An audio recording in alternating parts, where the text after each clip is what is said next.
Gremlins 2, The New Batch, is the second movie in the Gremlins franchise. And I do like it. It's nowhere near as good as the first one. I mean, the first one, it was rated PG, but I had the darkness and the humor of a PG-13 movie, of a horror comedy PG-13 movie, because the PG-13 rating didn't exist yet. And when the first one came out, parents complained it was too violent and scary for little kids, so that's why the PG-13 rating was created, thanks to both this movie and Indiana Jones and the Temple of Doom that came out the same year. People complain about that too. Um, so in 1990, they made a sequel. Joe Dante returned to direct. Steven Spielberg returned to executive produce, and Dante said, "Hey, if you want me to make this, can I have creative control?" They said, "Sure." So we made it into this it's more comedy than horror. Like the first one balanced the two perfectly with some serious moments of drama thrown in, like that tragic backstory Phoebe Cates has about why she doesn't celebrate Christmas. Well, not Phoebe Cates in real life. I mean her character. Hey, I keep saying Phoebe Cates and Kate because similar sounding names. But anyway, Kate and Billy, they're still together. They're all grown up. Billy's an architect in New York, working for this company run by this guy. I think his name's Daniel Cramp, who's obviously a parody of Donald Trump, played by John Glover. And you're thinking, when you're introduced to him at the beginning, thinking, this is going to be our villain. But he turns out to be a good guy.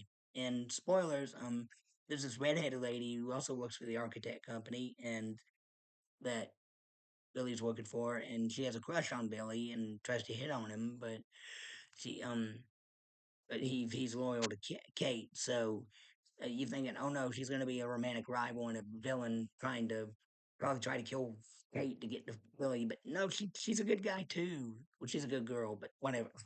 There are no human villains in this, and Christopher Lee's character, the scientist who finds Gizmo after Mr. Wing dies at the beginning, you think he's going to be a bad guy? No, he's good too.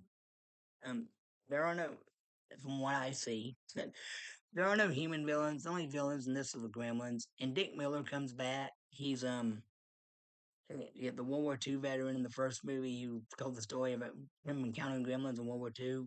His character's back, and I like Dick Miller. He was a good character actor. I miss him. And he had some fight scenes with the Gremlins that I did like. And Gizmo, he's funny as always. His voice actor's back. And this voice actor who does this leader of the bad Gremlins, he's funny. Um, the action scenes with the humans fighting the gremlins and Gizmo joining in are all pretty funny and clever and witty. Not, not as cool as the action scenes in the first movie. And the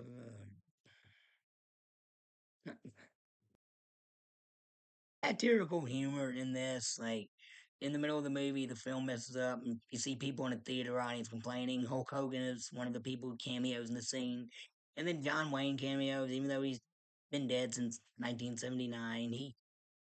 They use footage from Chisholm where he threatens to shoot they put it into here with him threatening to shoot the gremlins, and he's voiced off screen by I forget who the actor was who voiced him, but they went to like I think Patrick Wayne gave his approval of John Wayne's son Patrick. He gave his approval of who to voice his dad in this movie. But I like John Wayne's cameo. It was funny, even though it's not really John Wayne. It's footage of him from another movie. I just wish John Wayne was alive to do a cameo in this movie. It would have been funny.